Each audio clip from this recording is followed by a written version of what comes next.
Guys welcome back to education IQ। I hope आप सब अच्छे होंगे। तो आज का हमारा द हिंदू एडिटोरियल आर्टिकल है central Asian foreign policy multi vectorism page of.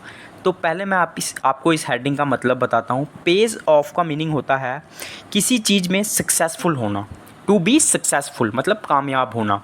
पूरी हेडिंग का मतलब क्या हुआ? Central Asian foreign policy multi vectorism. Multi vectorism क्या होता है कि जितनी भी आपकी जो आस पड़ोस की जो भी कंट्रियां हैं पूरे वर्ल्ड में, उनके साथ जो है ना, सबके साथ जो है वो फ्रेंडली रिलेशन बनाने की कोशिश करना। ठीक है, मतलब सबके साथ जो है एक अच्छे रिलेशन बनाने की कोशिश जो है उसको करना, जितनी भी जो फॉरेन की कंट्रीज़ हैं। तो सेंट्रल एशियन फॉरेन पॉलिसी है जो मल्टी वेक्टरिज्म की, मतलब जहाँ पे वो हर एक कंट्री को जो है वो अपना दोस्त बनाने की कोशिश करती है, जो भी फॉरेन कंट्रीज़ हैं, ये उसकी फॉरेन पॉलिसी है पेस ऑफ। और ये क्या है? एक सक्सेसफुल पॉलिसी है उनकी, मतलब उनको जो है वो फ़ायदा दे रही है। ठीक है, तो ये इस हेडिंग का मतलब है। अब सेंट्रल एशिया की क्या फॉरेन पॉलिसीज़ हैं, कैसे रिलेशन है उनके बाकी कंट्रीज़ के साथ, सेंट्रल एशियन कंट्रीज़ कौन कौन सी है, कौन कौन सी इसमें ऑर्गेनाइजेशन है, एक एक लाइन को हम हिंदी में पढ़ेंगे। कोई भी डिफ़िकल्ट वर्ड मीनिंग आएगा, कोई भी इंपॉर्टेंट टर्म आएगी, उसको मैं आपको साथ साथ में नोट करवाता चलूँगा। ठीक है, आप वर्ड मीनिंग्स को जो है वो नोट भी कर सकते हो। अगर आपको इसकी PDF चाहिए तो उसको मैंने अपनी PDF में बनाया हुआ है। इंपॉर्टेंट वर्ड्स को मैंने हाईलाइट किया हुआ है आपके लिए, इंपॉर्टेंट टर्म्स को मैंने हाईलाइट किया हुआ है। तो PDF इसकी आपको टेलीग्राम पे मिल जाएगी। टेलीग्राम का लिंक मैं आपको डिस्क्रिप्शन में दे दूंगा, उसको जाके प्लीज़ आप लोग सब्सक्राइब कर लेना और वहाँ से आप लोग जो है इसको खुद से एक बार पढ़ लेना, एक बार मेरे से पढ़ के। ज़्यादा टाइम वेस्ट ना हो आपका द हिंदू पढ़ने में, इसीलिए मैं आपको एक एक लाइन को पढ़ा देता हूँ। तो जिन बच्चों को भी द हिंदू पढ़ने में दिक्कत होती है, डेली मेरा शाम को सेशन आता है, शाम को 7 से 8 बजे के बीच में अपलोड हो जाता है। अगर किसी कारण से अपलोड नहीं होता है तो या फिर मैं दूसरे दिन अपलोड कर लेता हूँ या फिर उसी दिन शाम को आ जाता है। तो आता रेगुलर है लेकिन। तो स्टार्ट करते हैं आज का द हिंदू एडिटोरियल आर्टिकल। तो क्या लिखा हुआ है? Between 18 and 19th China hosted what was called C+C5 summit in the city of Xi'an, which saw the participation of leaders of 5 Central Asian countries। तो 18 और 19 मई के बीच में क्या हुआ? चाइना ने होस्ट किया जिसको बोलते हैं C+C5 समिट। तो ये समिट का मतलब होता है सम्मेलन। ये सम्मेलन उसने होस्ट किया जियान सिटी में। ठीक है, जिसमें पार्टिसिपेशन हुआ लगभग 5 सेंट्रल एशियन कंट्रीज़ ने उसमें पार्टिसिपेट किया। तो सेंट्रल एशियन वो कंट्रीज़ कौन कौन सी थी? कज़ाकिस्तान, उसके बाद Kyrgyzstan, Tajikistan, Turkmenistan and Uzbekistan. In countries ने उसमें पार्टिसिपेशन किया, सेंट्रल एशियन कंट्रीज़ में। जैसे मैं आपको साथ साथ में पढ़ाता हूँ तो आप अपने पास एक एटलस मैप कुछ रखा करो और साथ साथ में हाईलाइट किया करो, ताकि आपको नाम याद रहे सेंट्रल एशियन कंट्रीज़ कौन सी हैं, कौन सी मतलब वाटर एरिया शेयर होता है, तो उनको आप जो है ना मार्क किया करो। कहाँ पे? अपने एटलस पे, मैप पे। तो इन कंट्रीज़ ने इसमें पार्टिसिपेट किया। This 6 countries then jointly sign the Xi'an declaration and issued a blueprint for the future development of China Asia relations. तो उसके बाद जो ये 6 कंट्री थी, इन्होंने जॉइंटली साइन किया जिसको बोलते हैं जियान डिक्लेरेशन, मतलब एक कॉन्ट्रैक्ट को साइन किया, एक डिक्लेरेशन को साइन किया।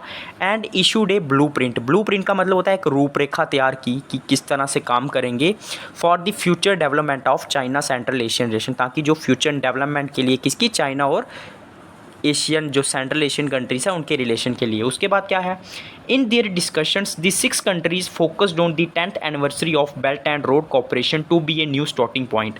तो ये जो डिस्कशन हुई, इस मतलब ये जो सम्मेलन हुआ, इसके दौरान ये जो 6 कंट्री थी ना, इन्होंने फोकस किया 10th anniversary of belt and road cooperation. तो बेल्ट एंड रोड इनिशिएटिव आपको पता है, चाइना का ये इनिशिएटिव है। 2013 में ये स्टार्ट हुआ था, जिसके अकॉर्डिंग चाइना जो है लगभग 500 से ज़्यादा कंट्रीज़ में क्या करना चाहती है? इन्वेस्टमेंट करना चाहती है, डेवलपमेंट करना चाहती है, इन्वेस्टमेंट करना चाहती है।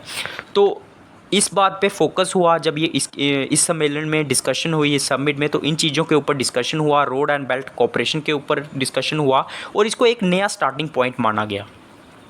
इन focus also were people to people exchanges. एक कंट्री से दूसरे कंट्रीज़ के बीच में जो एक्सचेंजेस होते हैं, कल्चरल वैल्यूज़ जो भी होती हैं, इसके ऊपर भी डिस्कशन हुई, इसके ऊपर भी फोकस हुआ। उसके बाद कल्चरल स्किल रोड प्रोग्राम पे भी फोकस हुआ और इश्यूज़ ऑफ जैसे टेररिज्म का इशू है या फिर एक्सट्रीमिज़म का इशू है, इस पर भी डिस्कशन हुई। अब एक्सट्रीमिज़म क्या होता है? जब कोई भी मतलब एक्सट्रीमिस्ट लोग उनको बोला जाता है जो क्या करते हैं, जिनकी जो विचारधारा होती है ना वो सोसाइटी से अलग होती है। वो मतलब जो है अपने जो उनके मतलब सोचने का तरीका है वो एकदम सोसाइटी से अलग होता है। जैसे नक्सलिज़म जो है वो एक एक्सट्रीमिज़म की ही जो है वो एग्जाम्पल है, ठीक है। वो अलग से उनकी डिमांड्स होती है, अलग से उनकी जो है सोसाइटी से अलग जो है उनकी सोच होती है, उनको बोलते हैं एक्सट्रीमिस्ट। तो इसको बोलते हैं एक्सट्रीमिज़म। टेररिज्म आपको पता ही है, जो भी लोगों को हार्म करते हैं किसी तरह से पब्लिक को, उसको बोलते हैं टेररिज्म। तो इस पे भी चर्चा हुई, टेररिज्म पे भी, एक्सट्रीमिज़म पे भी चर्चा हुई। Importantly, the China Central Asian Summit mechanism was officially inaugurated, which paves the way for future biennial summits between these countries. Biennial का मतलब होता है 2 साल में एक बार मिलना। तो importantly क्या हुआ, China central Asian summit mechanism was officially inaugurated. Mechanism होता है मतलब किसी चीज़ को आगे बढ़ाने का तरीका। तो China central Asian relation mechanism मतलब किस तरह से आगे ये काम करेंगी, उसकी भी इनॉग्रेशन हुई, उसकी भी शुरुआत हुई। और उसके लिए क्या हुआ, जो फ्यूचर बाइनियल समिट होंगे, मतलब 2 साल में एक बार ये मीट करेंगे between this country which paves the way. तो इसने एक रास्ता बनाया कि किस तरह से ये कंट्रीज़ जो हैं फ्यूचर में आगे मिलेंगी, सेंट्रल एशियन कंट्रीज़ और China. The next summit will be held in Kazakhstan in 2025। तो जो अगला समिट होगा वो 2025 में कजाकिस्तान में होगा। Some may view this summit as testament to an ever-expanding Chinese influence in the region, which poses a challenge to Russia's ambitions. तो मतलब बहुत लोग ऐसा व्यू रखेंगे, ऐसा मानेंगे कि ये जो सबमिट हुआ है ये एक टेस्टामेंट है। टेस्टामेंट मतलब होता है किसी चीज़ का कोई कारण होना। तो ये एक टेस्टामेंट है चाइना की जो एवर एक्सपेंडिंग चाइनीज़ पॉलिसी है कि वो एक्सपैंड करेगी अपनी एरिया सेंट्रल एशियन रीजन में। तो बहुत सारे ऐसे लोग मान रहे हैं कि चाइना ये सम्मेलन इसीलिए कर रहा है कि चाइना जो है वो एक्सपैंड करना चाहता है, अपना इन्फ्लुएंस बढ़ाना चाहता है। और ये एक चैलेंज होगा रशिया के जो एम्बिशंस हैं, रशिया के जो लक्ष्य हैं। उसके बाद क्या है, despite being a valid argument it only partly reflects regional complexities and shifting dynamics. मतलब हालांकि हमें एक वैलिड आर्ग्यूमेंट लगता है कि शायद चाइना जो है वो अपना एरिया एक्सपैंड करने के लिए ये सब चीज़ें कर रहा है, लेकिन फिर भी इट ओनली पार्टली रिफ्लेक्ट, मतलब ये सिर्फ थोड़ा थोड़ा रिफ्लेक्ट करता है, बताता है रीजनल कॉम्प्लेक्सिटीज़ होता है मतलब दिक्कतें या फिर मतलब कॉम्प्लिकेटेड होना, सिचुएशन थोड़ी ख़राब होना। तो इतना या फिर शिफ्टिंग डायनेमिक्स के बारे में हमें ये कम बताता है। मतलब ऐसा ये आर्ग्यूमेंट हमें ठीक लग रहा है कि चाइना जो है वो अपना एरिया एक्सपैंड करना चाहती है, तो ये एक वैलिड आर्ग्यूमेंट हो सकता है। आर्ग्यूमेंट का मतलब क्या है, एक वैलिड तर्क हो सकता है, लेकिन फिर भी ये हमें सिर्फ कुछ जो है चीज़ें रिफ्लेक्ट करता है, जो हमें बता रहा है कि रीजनल में थोड़ी जो रीजन है सेंट्रल एशिया का, इसमें कॉम्प्लेक्सिटीज़ हो रही हैं, दिक्कतें हो रही हैं, या फिर कुछ शिफ्टिंग डायनेमिक्स हो रहा है, मतलब चाइना की तरफ जो है वो ज़्यादा इन्फ्लुएंस हो रहा है। तो ये सिर्फ हमें थोड़ा सा ही पता चलता है इससे, ठीक है, ज़्यादा जो है वो हमें इसका इफेक्ट नहीं दिखता है चाइना का जो सबमिट हुआ है। In 2022 the Carnegie endowment for the international peace, ये अमेरिका की एक प्राइवेट लिमिटेड कंपनी है। तो ये किसके इंटरनेशनल पीस के लिए काम करती है। इन्होंने क्या कहा था, set that in the same year Russian president Putin had held more than 50 meetings with central Asian countries. और इसी साल क्या हुआ था, जो पुतिन है उन्होंने 50 लगभग मीटिंग की थी सेंट्रल एशियन कंट्रीज़ के साथ। The fact that all 5 Central Asian presidents visited Moscow for the May 9 victory day parade, जितने भी जो 5 सेंट्रल एशियन कंट्रीज़ के जो प्रेसिडेंट हैं उन्होंने विज़िट किया था 9 मई को, जब परेड हुई थी, कौन सी, जो उनकी विक्ट्री डे परेड होती है रशिया की। That this foreign Soviet republics intend to maintain balance regional and international engagement. तो ये हमें क्या बताता है कि ये जो पोस्ट सोवियत नेशंस हैं, मतलब पोस्ट सोवियत कंट्रीज़ है। आपको पता है रशिया पहले यूएसएसआर होता था, 1991 में इसकी जो है वो डिसइंटीग्रेशन हुई थी और उसी से ये कंट्रीज़ जो है वो निकली हुई हैं। तो ये सारी कंट्रीज़ रशिया में भी गई थी जब उनकी विक्ट्री डे परेड हुई थी। तो ये हमें ये बताता है कि उनका एक इंटेंट बताता है, मतलब वो ये चाहते हैं, एक बैलेंस मेंटेन करना चाहते हैं रीजनल और इंटरनेशनल एंगेजमेंट में। तो वो एक बैलेंस बना के जो है वो काम करना चाहते हैं। उसके बाद क्या है, ए सक्सेसफुल इम्प्लीमेंटेशन, मतलब किसी चीज़ को सक्सेसफुल तरीके से पूरा करना, इम्प्लीमेंट करना, स्टार्ट करना। To their credit the central Asian countries have been able to successfully implement a multi vectored foreign policy that stretches beyond the Russia China axis. तो अपनी क्रेडिबिलिटी बताने के लिए, मतलब अपने फ़ायदे के लिए, अपनी विश्वसनीयता के लिए, मतलब दूसरों को विश्वास दिलाना कि हम लोग जो हैं वो ठीक हैं, जो सेंट्रल एशियन कंट्रीज़ है ना, उन्होंने सक्सेसफुली इम्प्लीमेंट किया मल्टी वेक्टर्ड पॉलिसी, जिसके बारे में मैंने आपको पहले ही बताया था कि जितनी भी जो कंट्रीज़ हैं आसपास की उनके साथ अच्छा रिलेशन बनाने की कोशिश करना। तो इस पॉलिसी को उन्होंने मतलब अच्छी तरह से इम्प्लीमेंट किया, और ये रशिया और चाइना के बियॉन्ड जाती है। मतलब इसका ये नहीं है कि हमें सिर्फ रशिया के साथ अच्छे रिलेशन मेंटेन करने हैं, चाइना के साथ अच्छे रिलेशन मेंटेन करने हैं। जो इन कंट्रीज़ की पॉलिसी है सेंट्रल एशियन कंट्रीज़ की, वो ये पॉलिसी है कि हमें जितनी भी फॉरेन कंट्रीज़ हैं उनके साथ अच्छा रिलेशन मेंटेन करना है। In the context of the post Soviet states, the policy has been traditionally associated with their sovereignty in relation to Russia, since it implies stronger economic and political ties with other centers of power। तो क्या लिखा हुआ है आगे, इस line का मैं आपको मतलब बताता हूँ कि अगर हम लोग पोस्ट सोवियत स्टेट्स के बारे में बात करें, जो मतलब रशिया से डिसइंटीग्रेट हुई थी, इसमें ये सारी स्टेट्स आती हैं, लगभग 12 कंट्रीज़ हैं। स्टेट्स मतलब कंट्रीज़, जैसे किर्गिस्तान, उज्बेकिस्तान। तो ये सारी कंट्री तभी निकली थी जब रशिया जो है वो इसका डिसइंटीग्रेशन हुआ था, किसका, सोवियत यूनियन का, जिसको हम लोग USSR बोलते थे। तो अगर हम लोग इन कंट्रीज़ के कॉन्टेक्स्ट में बात करें, इनके संदर्भ में बात करें, दी पॉलिसी, तो ये जो पॉलिसी है ना, backward policy, traditionally associated with their sovereignty in relation to Russia. तो इनकी पॉलिसी का जो मेन मकसद है ना, अपनी सोवरेनिटी को मेंटेन करना रशिया के रिलेशन में, ठीक है। Since it applies stronger economic and political ties with other centres of power, क्योंकि ये अपनी सोवरेनिटी इस तरीके से मेंटेन कर पा रही है क्योंकि इसने अपने स्ट्रॉन्ग रिलेशन बनाए हुए हैं बाकी कंट्रीज़ के साथ। सोवरेनिटी मतलब होता है जब दूसरी कोई कंट्री आपके ऊपर इन्फ्लुएंस ना करे, आपके डिसीजन में हस्तक्षेप ना करे, रुकावट ना डाले, तो वो होती है सोवरेनिटी। तो ये अपनी सोवरेनिटी मेंटेन करना चाहते हैं, क्योंकि रशिया जो है ना, रशिया से ही ये कंट्रीज़ निकली हुई हैं, तो रशिया जो है इनको बार बार जो है वो डोमिनेट करने की कोशिश करता है। तो ये कंट्रीज़ जो है वो बाकी कंट्रीज़ के साथ अच्छा रिलेशन बना के जो है ना, एक अच्छा मैसेज जो है वो देना चाहते हैं। Notably in October last year the European council president Charles Michel visited Kazakhstan and Uzbekistan, sending a strong political signal of European union's commitment to the region and of European union's wish to strengthen ties with bolster inter regional cooperation. तो last year क्या हुआ था, European union के जो European council के जो president है Charles Michael, उन्होंने विजिट किया था कजाकिस्तान और उज्बेकिस्तान को, और एक स्ट्रॉन्ग मैसेज दिया था, पॉलिटिकल सिग्नल दिया था कि यूरोपियन यूनियन की जो कमिटमेंट है टू द रीजन, मतलब रीजन को लेके किस हमें कैसे काम करना है सेंट्रल एशियन में, उसकी जो कमिटमेंट है उसके लिए एक स्ट्रॉन्ग मैसेज था, इसीलिए उन्होंने विजिट किया था। और ये यूरोपियन यूनियन की विश है कि वो अपने जो टाइज़ हैं, जो रिलेशन हैं, उनको अच्छा करेंगे इंटर रीजनल कॉर्पोरेशन। वोल्सर का मतलब होता है बढ़ाना किसी चीज़ को, तो इंटर रीजनल कॉर्पोरेशन को जो है वो बढ़ाएंगे, बाकी कंट्रीज़ के साथ भी अच्छा रिलेशन बनाएंगे। तो ये सब जो है वो दर्शाता है। In the same year mister Michael also attended his first high level meeting with the central Asian leaders.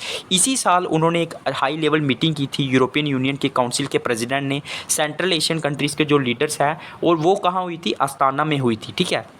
उसके बाद क्या है, the basic parameter of Turkmenistan foreign policy since its independence in 1991 has been the country's official status of neutrality.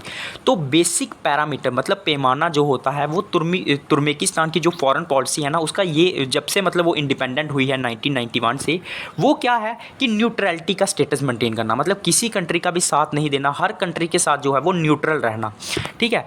Turkmenistan new president cedar issued a statement saying his country will continue the policy of neutrality based on good neighborliness। तो जो उनके president हैं Turkmenistan के, उन्होंने भी एक मतलब ये बोला था, एक स्टेटमेंट दी थी कि वो जो उनकी पॉलिसी है न्यूट्रलिटी की, सब कंट्री के साथ न्यूट्रल रहना, उसको वो कंटिन्यू रखेंगे, मतलब देखते हुए कि उनका नेबर कैसा है, इक्वालिटी और mutual beneficial cooperation with all countries of the world, और सब कंट्रीज़ के साथ जो है वो एक अच्छा रिलेशन बनाएंगे। In case of Uzbekistan the main priority of its foreign policy is regional security in central Asia. तो जो उज्बेकिस्तान है उनकी जो फॉरेन पॉलिसी है ना, उसका मेन मकसद है एक क्या करना, एक रीजनल सिक्योरिटी मेंटेन करके रखना, कहाँ पे, सेंट्रल एशिया में। Which includes the precarious environment इन अफगानिस्तान, जिसमें जो डेंजरस इन्वायरमेंट बना हुआ है अफगानिस्तान में वो भी इंक्लूड है, ठीक है, मतलब उसको भी जो है वो सिक्योरिटी प्रोवाइड करना है। Other priorities directions cover relations with the Commonwealth of independent states. Other priorities क्या है कि कहाँ कहाँ पे जो है मतलब अच्छे रिलेशंस मेंटेन करना, वो है Commonwealth of Indian member states. इसमें कौन कौन सी कंट्रीज़ आती है? 1991 में इसकी फॉर्मेशन हुई थी, ठीक है। इसमें 9 मेंबर्स है, Armenia, Azerbaijan, Belarus, Kazakhstan, Kyrgyzstan, Moldova, Russia, Tajikistan, Uzbekistan, ठीक है। तो ये सारी कंट्रीज़ इसके मेंबर हैं। तो ये भी सेंट्रल एशियन कंट्रीज़ ही हैं, तो इनके साथ भी जो है वो अच्छा रिलेशन जो है वो मेंटेन करना।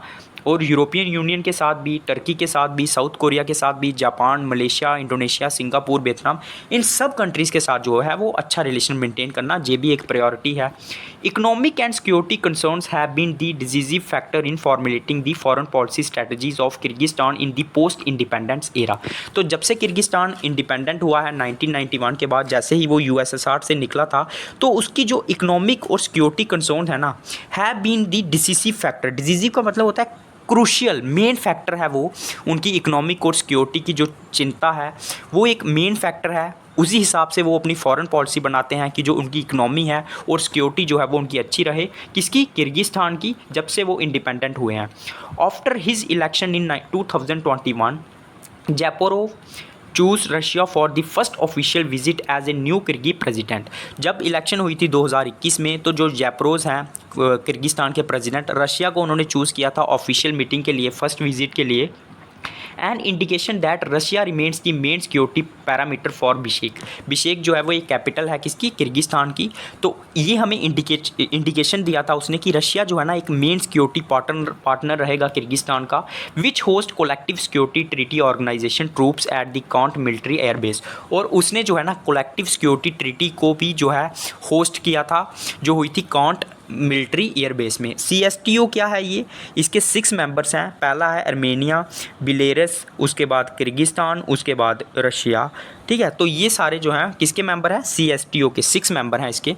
तो ये जो भी ऑर्गेनाइजेशन बीच में आती है आप इनको पढ़ लिया करो। ये सारी सेंट्रल एशियन की ऑर्गेनाइजेशन है। अगर आप एक याद रखोगे, जैसे मैंने ऊपर बात की कॉमनवेल्थ ऑफ इंडिपेंडेंट स्टेट्स, इसमें 9 कंट्रीज़ आती हैं और इसमें जो है वो 6 कंट्रीज़ आती है। In terms of multilateral engagement, Kyrgyzstan is a member of Eurasian economic union, Shanghai cooperation, CSTO and organization of Turkic states.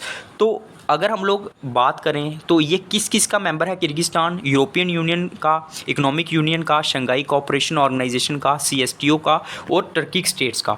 The foreign policy of Tajikistan is open doors and a peace seeking policy. जो Tajikistan की policy है foreign, वो open door है, मतलब सबके लिए open है, और एक पीस सीकिंग का मतलब होता है चाहना, प्रयास करना, और पीस को बढ़ाने के लिए ये पॉलिसी है। Indicating the country's readiness to build friendly relation with all countries. ये हमें ये बताता है कि ये जो कंट्री है तजाकिस्तान, ये सबके साथ फ्रेंडली रिलेशन बनाना चाहती है। And recognize share interest based on reciprocal respect and equality. और शेयर्ड इंटरेस्ट जो है उनको, मतलब अपने जो मतलब सभी कंट्रीज़ के, अगर 2 कंट्रीज़ के बीच में अच्छा रिलेशन होगा तो उनके अच्छे मतलब इंटरेस्ट होना चाहिए, फ़ायदा होना चाहिए, और म्यूचुअल रिस्पेक्ट होनी चाहिए, इक्वालिटी होनी चाहिए एक दूसरे कंट्रीज़ के साथ। तो ये देख के तजाकिस्तान जो है वो पॉलिसीज़ बनाती है। Lessons for broader post Soviet space. तो क्या लेसन है ब्रॉडर पोस्ट सोवियत स्पेस? मतलब जो पोस्ट सोवियत का मतलब होता है जो सोवियत के बाद जो जगह बनी है, तो उनके लिए क्या एक जो है वो लेसन है। The brief overview of foreign policy trajectories in Central Asia highlight their common characteristics that is multi-vectorism। तो अगर हम लोग ओवरव्यू करेंगे, मूल्यांकन करेंगे इन सारी कंट्रीज़ की फॉरेन पॉलिसी का, मतलब ट्रैजेक्टरीज़ का मतलब होता है पाथ, कि किस तरह से ये पॉलिसीज़ फॉलो कर रहे हैं, तो हमें एक कॉमन कैरेक्टरिस्टिक्स मिलेगा, कॉमन विशेषता मिलेगी इनकी, वो है मल्टी वेक्टरिज्म। मतलब हर कंट्रीज़ के साथ ये अच्छा रिलेशन बनाना चाहते हैं। This program approach certainly pays of. तो ये इन्होंने जो प्रोग्राम स्टार्ट किया है कि हम लोग मल्टी वेक्टरिज्म अपनाएंगे, ये इनको फ़ायदा दे रहा है, सक्सेसफुल है। पेज ऑफ मतलब successful, as it provide the benefit of maintaining friendly ties with multiple players including Russia. क्योंकि ये इन्हें बेनिफिट प्रोवाइड कर रहा है ताकि ये मतलब फ्रेंडली रिलेशन बना सकें मल्टीपल प्लेयर्स के साथ, मल्टीपल कंट्रीज़ के साथ, जिसमें रशिया भी इंक्लूड है। In this sense the central Asian republics could serve as a relevant example for the other post Soviet union countries. तो अगर हम लोग इस सेंस में देखें तो ये सेंट्रल एशियन रिपब्लिक्स है ना, ये एक एग्जाम्पल की तरह काम कर सकती हैं बाकी पोस्ट सोवियत कंट्रीज़ के, जैसे जॉर्जिया है या फिर मोल्डोवा है, their long-term aspirations for European Union North Atlantic Treaty membership should not be fulfilled at the expense of workable relation with Russia। तो इनकी जो विश है ना, जैसे जॉर्जिया हो गया, मोल्डोवा हो गया, कि हम लोग जो है वो नाटो को ज्वाइन करेंगे, तो ये जो है ना ये फुलफ़िल नहीं होनी चाहिए। किसकी कॉस्ट पे, किसकी एक्सपेंस पे, कि जो इनके रशिया के साथ रिलेशन है वो ख़राब हो जाएं। If anything this perspective membership would hardly guarantee absolute security due to the spread of unconventional warfare. तो अगर कुछ भी हार्ड, मतलब कुछ भी अगर गलत हो गया, तो ये जो हमें प्रोस्पेक्टिव का मतलब होता है जो होपफुल हो, जिसको हम लोग प्रिडिक्ट कर सके, तो ये हमें जो मतलब अगर कुछ भी हो गया, तो ये हमें जो अच्छी मेंबरशिप लग रही है ना नाटो की, ये हमें हार्डली गारंटी करता है एब्सोल्यूट सिक्योरिटी, मतलब पूरी सिक्योरिटी हमें ये प्रोवाइड नहीं कर पाएगा due to the spread of unconventional warfare, क्योंकि अभी अनकन्वेंशनल जो है वो वॉरफेयर हो रहे हैं, which is more difficult to detect and counter, जिन्हें हम डिटेक्ट भी नहीं कर सकते हैं, पता भी नहीं कर सकते हैं और काउंटर भी नहीं कर सकते हैं, मतलब उसका जवाब भी नहीं दे सकते हैं। On May 21 the tens of thousands of Moldovans rallied in the capital of Chisinau to support the pro western government policy. लगभग 10,000 लोगों ने यहाँ पे रैली की मोल्डोवन में, और ठीक है, ताकि सपोर्ट करें किसको, प्रो वेस्टर्न जो पॉलिसीज़ हैं। Moldova intends joining the European union by 2030 which its president Sandu describes as the chance for our people to live in peace and prosperity. तो मोल्डोवा जो है ना वो मतलब उसका इंटेंट है, वो ज्वाइन करना चाहता है यूरोपियन यूनियन को 2023 तक, जो कि उसका प्रेसिडेंट मतलब इसको ऐसे डिस्क्राइब करता है कि अगर हमने यूरोपियन यूनियन को ज्वाइन कर लिया तो ये हमारे लोगों के लिए चांस होगा कि वो खुशी के साथ, प्रोस्पेरिटी का मतलब होता है खुशी और शांति के साथ रह सकें। Regardless of this pivot to west, मतलब इस चीज़ को छोड़ के कि ये जो कंट्रीज़ हैं वो पाइवट टू बेस्ट हैं, मतलब बेस्ट को सपोर्ट करती हैं, बेस्ट को इंपॉर्टेंट मानती हैं। Belligerent Russia will geographically remain where it is, लेकिन जो बेलिग्रेंट मतलब जो अग्रेसिव, बेलिग्रेंट का मतलब होता है एग्रेसिव, जो खतरनाक रशिया है ना वो वहीं पे रहेगा जहाँ पे वो है, और वैसा ही करेगा जो उसको करना है। तो Georgia and Moldova have legitimate reasons not to trust their neighbour. A multi vectored policy should be viewed as the only optimum solution for the lasting peace in their region. हालांकि जो जॉर्जिया और Moldova है, मतलब उनके कुछ अपने कानूनी जो हैं वो रीजंस हैं जिसकी वजह से वो ट्रस्ट नहीं कर पाते हैं अपने नेबर के ऊपर, लेकिन एक मल्टी वेक्टर्ड फॉरेन पॉलिसी, मतलब सबके साथ अच्छा रिलेशन बनाना, इसको हम लोग ऐसे देख सकते हैं कि एक ओनली सिर्फ एक ही उनके पास ऑप्टिमम सोल्यूशन होगा, अच्छा सोल्यूशन होगा, जो भी for a lasting peace in the region. Lasting मतलब जो उनकी कंट्री के बीच में जो मतलब लंबी अगर उनको शांति चाहिए तो आगे क्या है, anything short of this would perpetuate N unstable environment. अब ये परपेचुएट का मीनिंग क्या होता है ये भी आप लोग लिख सकते हो अगर आप लोगों को लिखना है। तो इसका मतलब क्या होता है, मतलब किसी चीज़ को कॉज करना, ठीक है। तो अगर मतलब किसी चीज़ के होने का कारण या फिर किसी चीज़ का होना, तो अगर कुछ भी हमने इससे कम किया, अगर इन कंट्रीज़ ने मल्टीवेक्टरिज्म को ज्वाइन नहीं किया, तो इससे एक अनस्टेबल अस्थिर इन्वायरमेंट क्रिएट हो सकता है with the constant thread of escalation, जिससे हमें जो है वो एस्केलेशन का भी मतलब और ज़्यादा सीरियस हो सकता है मामला। एस्केलेशन का मतलब होता है मामला और ज़्यादा ख़राब हो सकता है, and A greater sense of insecurity, और बहुत ज़्यादा जो है वो इनसिक्योरिटी हो सकती है कंट्री में। कौन सी कंट्रीज़ में, मोल्डोवा और जॉर्जिया में। तो इनको जो है ना मल्टीवेक्टरिज्म की पॉलिसी जो है वो अपनानी चाहिए। तो ये था आज का द हिंदू एडिटोरियल आर्टिकल। जिसने पूरा वीडियो देखा है सबसे पहले लाइक करना, शेयर किया करो यार ज़्यादा से ज़्यादा, और कमेंट पक्का किया करो कि आपको वीडियो कैसा लगा, ठीक है। अगर मैं 7 से 8 बजे के बीच में अपलोड वीडियो नहीं कर पाता हूँ तो मेरा वीडियो ज़रूर आता है, चाहे वो उसी दिन शाम को आए या फिर दूसरे दिन आए, तो वीडियो तो मेरा डेली आता है। आप लोग प्ले लिस्ट चेक कर लिया करो, पिछले वीडियो भी देखो, और ताकि आपका जो है वो अच्छा नॉलेज हो। और PDF के लिए टेलीग्राम मैं दे दूंगा, वहाँ उसको आप लोग ज्वाइन कर लेना, वहाँ पे आपको PDF मिलेगी जिसमें मैंने हाईलाइट की होंगी इंपॉर्टेंट टर्म्स। तो ओके बाय, जय हिंद।